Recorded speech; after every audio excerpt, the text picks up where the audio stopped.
시청자 여러분 안녕하십니까? 11월 3일 로투데이 시작합니다. 김명수 대법원장이 논란과 의혹이 해소되지 않은 이른바 사법부 블랙리스트 재조사라는 칼을 빼들었습니다. 김명수표 본격적인 법원개혁의 신호탄이 쏘아 올려졌다는 평가입니다. 이철규 기자입니다. 김명수 대법원장이 오늘 사법부 블랙리스트 의혹에 대한 추가 조사를 최종 결정했습니다.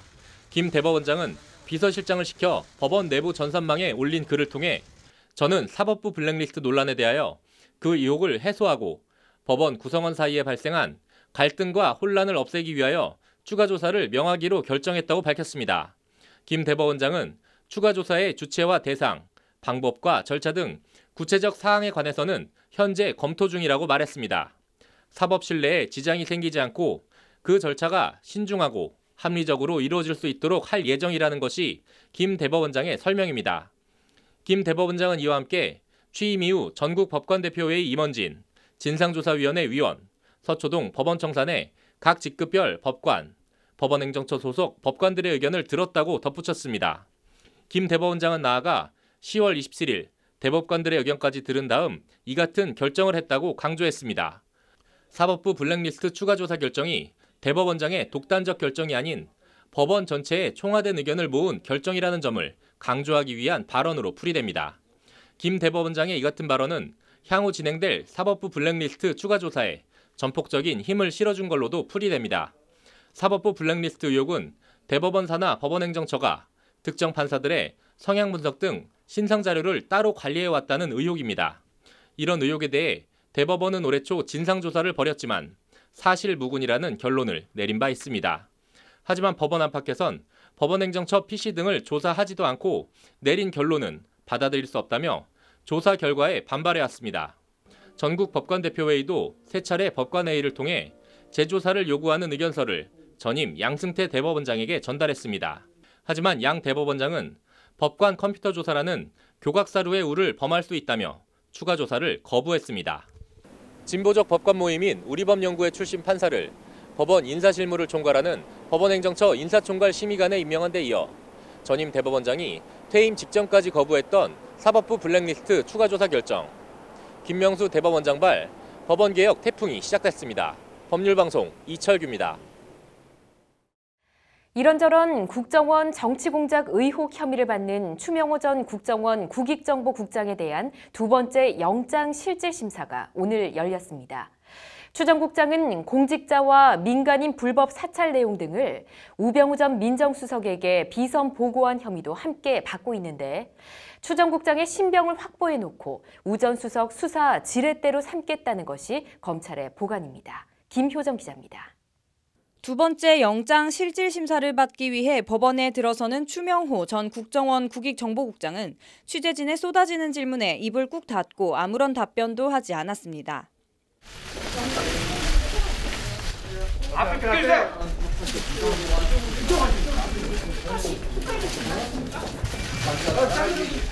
추 전 국장은 이명박 정부 시절 국정원 국익정보국 팀장으로 야권 정치인 비난 여론전과 정부 비판적 연예인 퇴출 공작 등에 관여한 혐의를 받고 있습니다. 박근혜 정부 들어선 국익정보국장으로 승진해 문화예술계 블랙리스트를 기획, 작성, 실행한 혐의도 받고 있습니다. 검찰은 앞서 지난달 18일 이 같은 혐의로 추 전 국장에 대해 구속영장을 청구했지만 법원은 구속의 필요성을 인정하기 어렵다며 영장을 기각했습니다.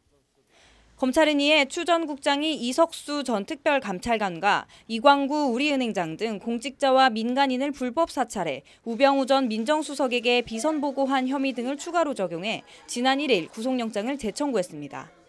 추 전 국장은 검찰 조사에서 우 전 수석의 지시로 공직자 동향 등을 따로 보고했다고 혐의를 일부 시인한 것으로 전해졌습니다. 추 전 국장의 구속 여부는 오늘 밤 늦게나 내일 새벽 결정될 것으로 보입니다. 검찰은 조만간 추 전 국장의 비선 보고를 받은 우병우 전 수석과 우 전 수석의 대학 동기인 검사장 출신 최윤수 전 국정원 2차장을 불러 조사할 계획입니다. 두 차례 영장이 기각되면서 법꾸라지라는 별명까지 얻은 우 전 수석과 검찰의 세 번째 진검승부가 시작된 모양새입니다. 법률방송 김효정입니다. 성폭력이나 아동학대 피해자 등에 대해 경찰 수사 단계에서부터 법적인 조력을 해주는 피해자 국선 변호사 제도가 있습니다. 피해자가 신청만 하면 누구나 법적인 도움을 받을 수 있다고 하는데 오늘 변호사 교육문화관에서 이 피해자 국선 변호사 전문화 교육이 진행됐다고 합니다. 180명의 변호사가 한데 모여 교육을 받았다고 하는데 장한지 기자가 다녀왔습니다. 같은 변호사지만 오늘은 강사와 수강생으로 신분이 나뉜 피해자 국선 변호사 전문화 교육. 가해자가 그렇게 성폭행, 변기 칸안에서 성폭행을 하고 얼마나 무섭겠어요, 사실. 이런 상황에서 그 깜깜한 밤에 아무도 없는 그런. 먼 남의 얘기 같지만 거꾸로 누구에게나 닥칠 수 있는 성폭력과 아동학대 범죄. 피해자 국선 변호인은 이런 성폭행이나 아동학대 범죄 피해자들에게 경찰 조사 단계에서부터 법적인 조력을 주는 전담 변호인입니다. 오늘 교육은 경찰 조사 단계에서부터 검찰 수사 및 기소, 법원 재판 전 과정에 걸쳐 피해자에 대한 2차 피해 방지와 법적 권리 보호를 위한 피해자 국선 변호인의 역할과 임무에 초점을 두고 진행됐습니다. 본인이 자필로 쓴 고소장, 자필로 쓴 항고장, 재정신청서 이렇게 되면 나중에 봐도 까먹지 않잖아요. 자기 글씨니까.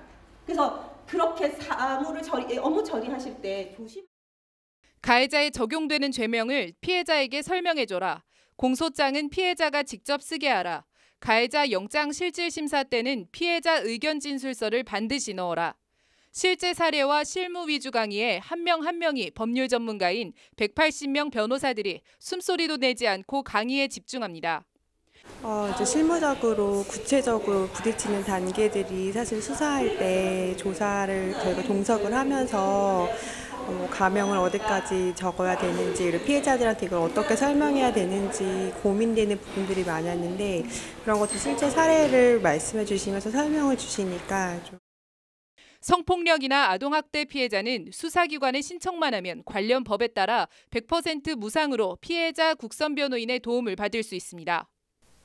재판에서 검사 맞은편 변호인석에 앉는 피고인 국선 변호인과 달리 피해자 국선 변호인은 피해자와 함께 방청석에 앉습니다. 성폭력 및 아동학대 피해자의 또 하나의 나, 피해자 국선 변호인. 대한법률구조공단은 경찰 수사 단계에서부터 피해자 국선 변호인의 적극적인 조력을 받으라고 당부했습니다. 법률방송 장한지입니다.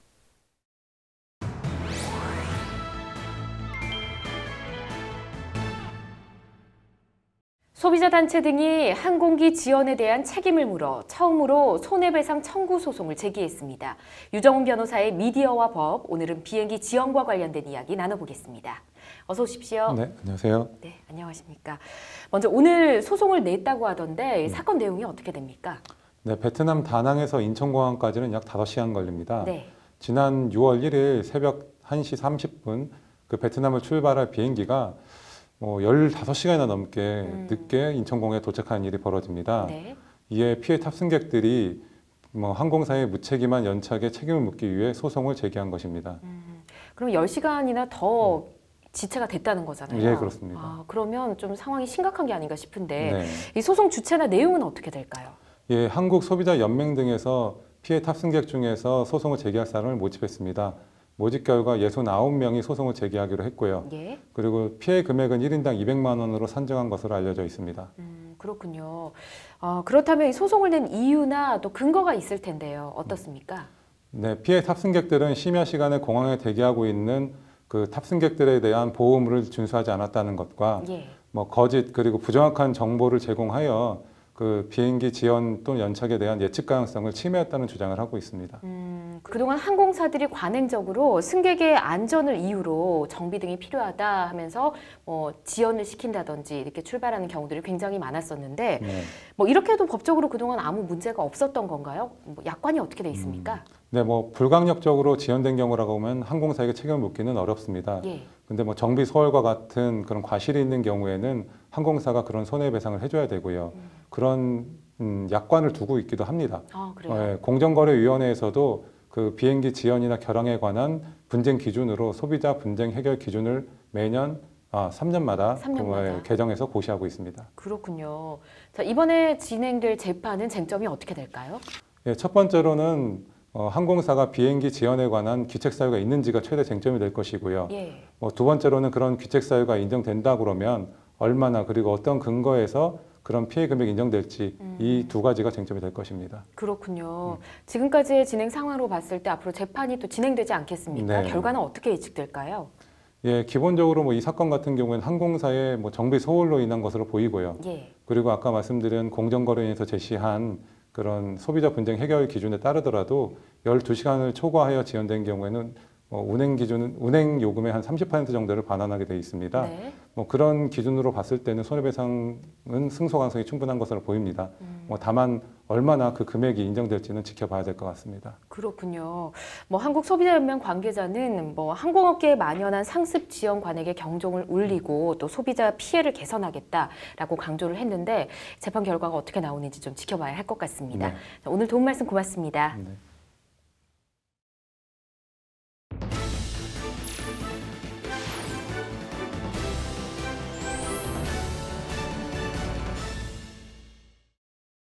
네, 앞서 구속된 정호성 전 비서관에 이어 박근혜 정부 문고리 3인방 이재만, 안봉근 전 비서관에 대한 구속영장이 오늘 새벽 발부됐습니다. 수십억 원의 국정원 특수활동비를 받은 혐의에 대해 이 전 비서관 등은 대통령의 지시였다고 책임을 박 전 대통령에게 떠넘기면서까지 항변했지만 법원은 범죄 혐의가 소명된다며 영장을 발부했습니다. 박근혜의 20년 문고리 세월이 무색한 어김없이 다시 찾아온 배신의 계절. 관련해서 이재만 전 총무비서관은 검찰 조사에서 국정원으로부터 건네받은 돈을 직접 금고에 관리해왔다. 그렇게 받은 돈은 따로 관리하며 박 대통령의 지시에 따라 사용했다고 진술한 것으로 전해졌습니다. 국정원 특수활동비를 대통령과 그 문고리 권력들이 쌈짓돈처럼 써왔다는 얘기입니다. 그런데 청와대 금고하면 떠오르는 유명한 일화가 있습니다. 12.12 쿠데타로 청와대를 접수한 전두환 보안사령관이 청와대 금고에 있던 6억 원을 아버지를 여인 당시 박근혜 영예에게 선뜻 줬다는 얘기입니다. 이런저런 사람들의 회고록에 따르면 박정희 대통령 사망 당시 청와대엔 3개의 금고가 있었다고 합니다. 대통령 집무실과 비서실, 경호실 이 3곳입니다.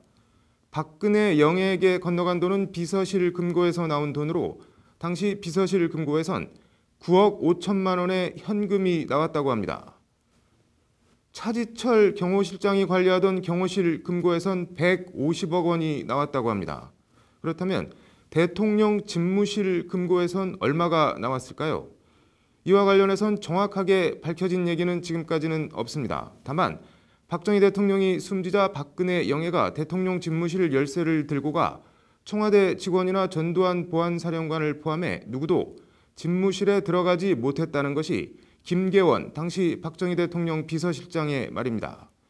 아주 간단한 산수로도 비서실 금고에서 9억 5천만 원, 경호실장 금고에서 150억 원이 나왔다면 대통령 금고에선 그것보다 훨씬 많은 돈이 들어있었을 걸로 보는 게 합리적 추론일 겁니다.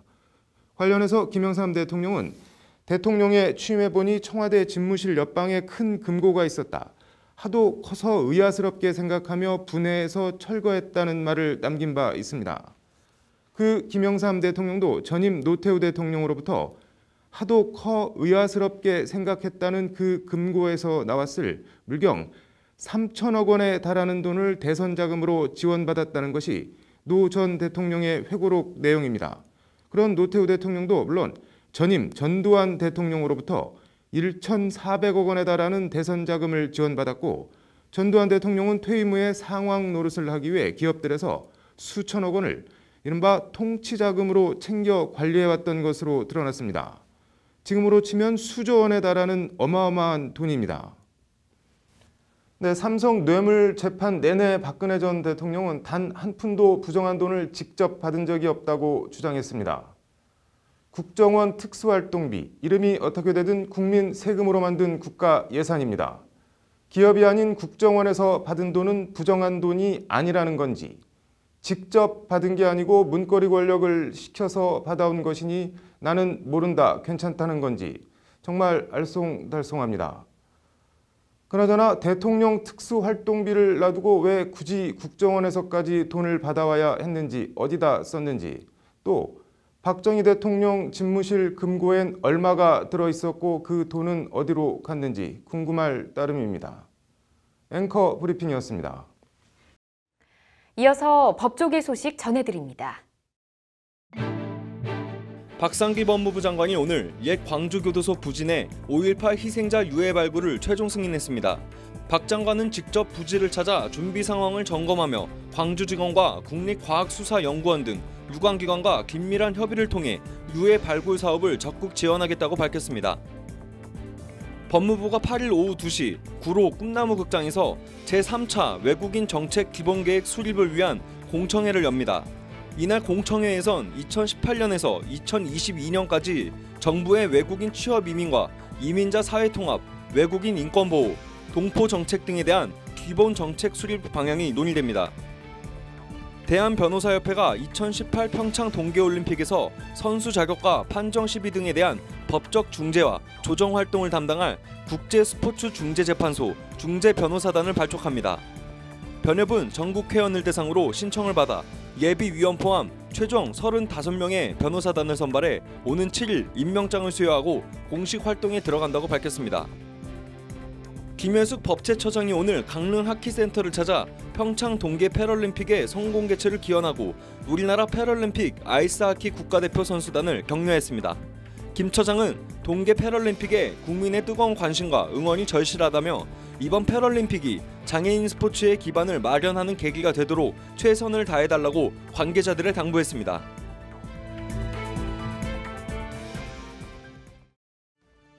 (11월 3일) 로투데이, 오늘 준비한 소식은 여기까지입니다. 시청해주신 여러분 고맙습니다.